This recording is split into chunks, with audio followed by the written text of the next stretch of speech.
Hey there, what is going on YouTube friends and family? This guy with Beer, Guns and Gear, back in a very familiar setting, Cornwall Handgun Club. Got a few things to do today, and I'm very happy about finally getting out here, finally having some cooperative weather, although the wind's kicking up. It's not ideal conditions. Once in a while we're getting a crosswind, which is not, like I said, ideal. But you'll see in front of me, if you guys haven't watched that video yet, watch that. This has been a frustrating firearm from time to time. Although I think I got it dialed in now with the removal of the overspray. You should check out the Dream Rifle Becomes Nightmare. This is the guy right here, Bergara B-14 Wilderness Terrain in the 6.5 Creedmoor or creedmoor, whatever you guys want to say. And I'm going to have two kind of things going on today. I'm going to try and find a cartridge it likes. I've got a ton of different weights all around the 140 range. Volley of gunfire in the background. Some 129 soft point, some match, 140 Hornady ELD, stuff that it recommends for precision, for its sub-MOA guarantee. I'm out here with my brother and my son, who's behind the camera. Always a great time to come out here and spend some time at the range with family, enjoying stuff like that. We also have some other firearms. My brother is going to try and dial in his Tikka TX3, both for scope accuracy and to try and find a round that it prefers. And then we have a Mossberg, I think it's just a Mossberg Patriot. Yep. In 6.5 Creedmoor as well. One of those very budget-friendly firearms. A paper-thin or pencil-thin, I guess, barrel. So we're not probably going to do too much grouping with it because it's going to heat up fast. But we want to put this on the new Lead Sled DFT2 by Caldwell. And, I mean, the sound makes me happy. It's just when I'm trying to record, could you guys just be quiet for a minute? We want to try and see. This is really, I'm a little bit nervous about shooting this because if this comes out after shooting on the sled as like an 1.5-inch grouping, that's not good. Okay, and that means there's an issue with something about this firearm. I hope we don't go there. And then, like I said, we want to kind of dial in that zero, and that's what this thing is for. A great testing platform, testing loads, and we'll be doing that in another video, as well as like getting your zero honed in, but this is like crack. So once you start depending on one of these to shoot, then like you think you're shooting a great grouping when it's actually the lead sled doing all the work. But if you're testing something, i.e. the accuracy of this rifle, then it is a good platform, but not a crutch. Anyway, we're gonna get to it, gonna do some shooting, and through the magic of editing, where my other son will be taking over, you'll hopefully see some good groups and some happy faces. 3 rounds ELD match, 6.5 Creedmoor, high winds. Yeah, right. Kind of wish I had gone with a white paper. Huh?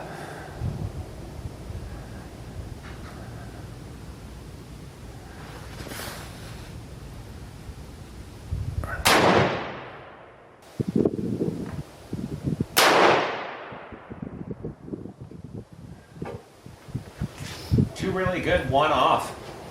Third one? No, the second one was a good shot. Higher your bullseye shot.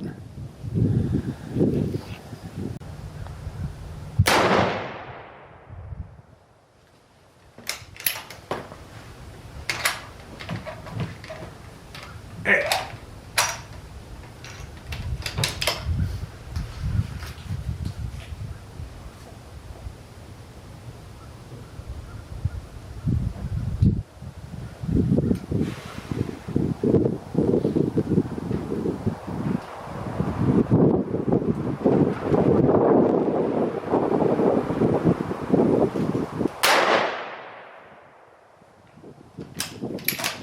Half-inch part.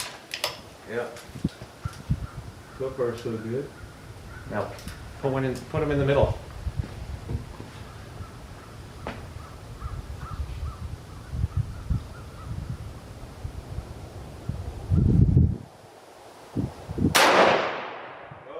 did I ever fucking fuck that one up. I mean, it's not terrible, but I wasn't ready.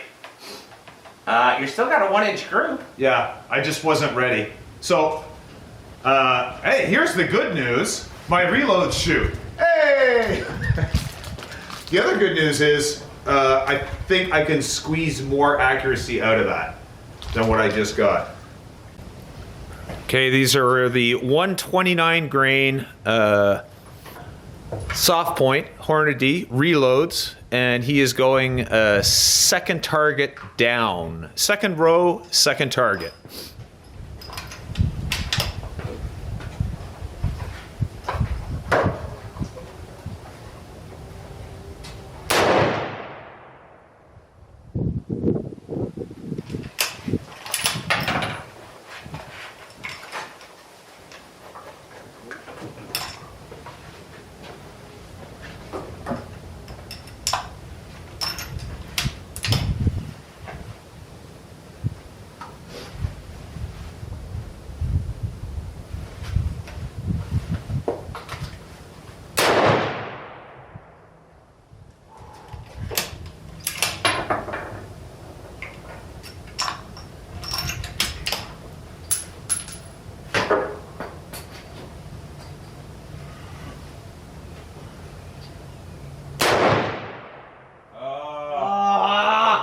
Your last one.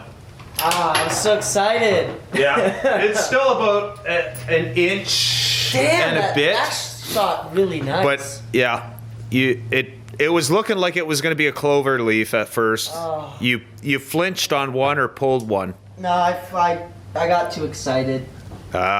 You jerked around is probably what happened. You were trying so hard to put that clover leaf that you got the perfect sight picture and snapped around instead of just squeezing the trigger. Oh. It happens. Rookie. Still good though. Rookie mistake. So, had a couple of things going on today. Man, oh man, it was challenging conditions out there. That's kind of why I wanted to do this sum up in the warmth and comfort of my cave. The winds were kicking up, and you know, it would go away for a while and then it would kick back up, so it made the shooting, especially what we were trying to do, which was test for accuracy on factory, and see what munitions are liked by the firearms, and kind of some surprising results. We had a good mixed bag out there. I kind of chose the best of the best, and in some cases the worst of the worst, just to show you guys that you don't always get what you pay for it, especially not in the Bergara. Again, the platforms that you'll see in the videos, there's a Mossberg Patriot with like one of the cheapest Vortex Diamondback scopes on. That's like budget. And then you have the Tika T3X, which is like a $1,500 rifle, I guess. Canadian, I'm talking, of course. And then he's got the Vortex Viper PST on it, which is like another $1,300 optic. So a really good balance, I guess. I noticed some shortcomings of the scope today. I was getting improper eye relief, getting difficult to see the crosshair just because like I would get a shadow. Anyway, that's on that Bushnell Engage, which I don't have that problem when I'm just bench shooting. But with that lead sled, because you're kind of off angled and you have to sit a little bit different than you would be normally pulling it into your shoulder, it did cause a couple of issues, but nothing too bad. It was the winds, I think, that caused more issues than not. And besides competing with the winds, I didn't want to compete with the police force that was next door practicing on the range, which was, enough. So I got some very good. So let me just say right off, the Bergara B-14 wilderness terrain that I have shoots very well. Okay, so anything that you see outside, it is a sub MOA guarantee, and I fully believe their guarantee. I got some very good groupings with it, as did my son. So it has been fixed, let's say that. So if you saw the video, Nightmare, Dream Rifle turns into Nightmare, you'll know what I'm talking about. But it shoots well now. Break-in, overspray removal, whatever it was, it works very well now. But it is fussy. It doesn't like certain kinds of ammo. So you'll see the boxes in front of me, and I'll just kind of talk about them because I have abbreviations and I'm not sure if everybody's going to understand. So I did a quick measure out at the range just to kind of guesstimate what I was getting, and then I just remeasured with the caliper. So I have first target I shot, 1.07, was 129 grain Winchester Power Point, which is this stuff. Very budget friendly. I think it's like $40 a box. So not bad results, but this isn't a lead sled. And again, the winds are kicking up a little bit, but we have two right beside each other and then a jump. And I am not going to blame that on like a jerk trigger or anything, not in a lead sled. That is just got some inconsistencies maybe that the cartridge was not well liked by the rifle. Next one down, I shot a 129 grain Hornady. It's an American whitetail. This stuff right here, you've probably seen it a lot. Again, pretty budget friendly. It's about $45 a box, and I got a 1.35 on that one. So it's okay. It's not great though. But here you see the left and right, so some of that could be the winds. Like I said, they were kicking up the whole day. Pretty challenging. The next one down was my best grouping of the day, and of course it was with the last 3 rounds that I had of the Nosler ammunition, 140 grain hollow point boat tail, match grade. So good ammunition, at least for the Bergara. Really like that, a .47. Hoping maybe I can find some or make something similar. Next one down, 130 grain Federal Premium, and this is like with the Barnes TSX. It's supposed to be amazing ammunition, steel case, like, you know, everybody raves about the same ammunition. So 130 grain, I think I said that. So I bought some to try it, and I was really not impressed. It really shot terribly. 2.32 grouping. And yeah, some of that could be the winds, but I could tell that it just wasn't liking that ammunition. Now I should say, the Tikka shot a 1-inch group on this, but the Mossberg Patriot, the cheapest rifle out there, shot sub 1-inch. So it really liked this stuff. My brother has some, but I think he has it in the 135 grain or maybe 140. I'll have to check with him, but if you have one of those rifles and you want to try something that groups really well, it seems like those Mossberg Patriots really like this stuff. The next one up, I tried it again, this Federal 6.5 Creedmoor. It's only 95 grain. It's like a varmint. It's loaded, in fact, with a Hornady VMAX round. That's the projectile in this. So I tried it, and I got a .813, really good group out of 95 grain, right on the bullseye. Normally this stuff shoots low, but for whatever reason, it shot really well. Then I went on to try my loads, and I'll talk about this actually in the next video, but again, .62, .76, it liked my reloads, and then it did kind of sort of like the 143 grain Hornady, it's Hornady Precision, it's the ELD-X, okay, so I tried 3 rounds of the Premier, the 143 grain, and I called one as I was shooting. I was like, and my brother was spotting. You'll probably see that in the video. And I don't know if we rolled it when I was kind of cursing that out because I had a pretty good group going, and then I screwed it up. And then you'll see some, you've already seen, like I used the lead sled to determine what the firearm liked, and then I worked with the firearm supported by its bipod. Now my son went out and I basically gave him the same cartridges that were performing well when I shot it, and I said try these, and as you can see he had very good results. This is with my 123 grain ELD M Hornady, so this is a .60. Very good results, and he wasn't even firing out of the lead sled, so he had very good results. That one over to the right is just a 147 grain. It was a lone bullet, so he just decided he would shoot that at the bullseye, and as you can see, he got a bullseye. And then the other one, I think he got a little overexcited.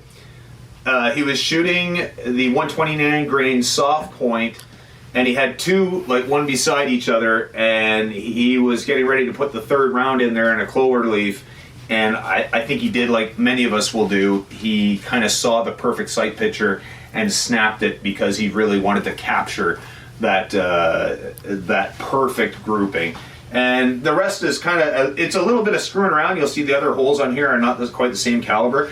We fired a lot. I was shooting 7.62 by 39 out of the Ruger Ranch, which may or may not have some recorded tape in there. Anyway, there was a little bit of screwing around, and that is what we figured out, is that what the rifle likes, the Bergara B-14, it seems to like this 95 grain. It's a Hornady projectile, so I'm going to try and find some of that and load my own.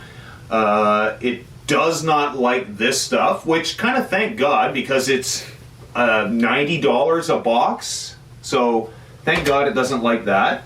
And it does like my other stuff, but I'll talk about that in the next video. It really likes the Nosler. It really, really likes the Nosler, but I have no more of that.